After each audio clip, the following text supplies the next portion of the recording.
Street Fighter ဇက်ကားထွေလာထွက်လာပြီဆိုကျွန်တော်လည်းဒီရုပ်ကိုတော့လဲခဲ့ပါတယ် ticket နဲ့လဲမယ်ဆိုရင်တော့13500ကိုကိုစော့ပြီးရှာမယ်ဆိုရင်တိန်းဝင်းကျင်လောက်ကုန်နိုင်တယ်ကျွန်တော်မစော့တဲ့ဘူးဆိုတော့အဲ့တော့ ticket collector တွေကနေပဲလဲလိုက်တာ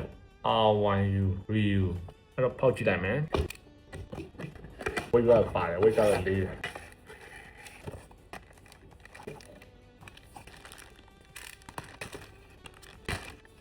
โอ้เจ๋ง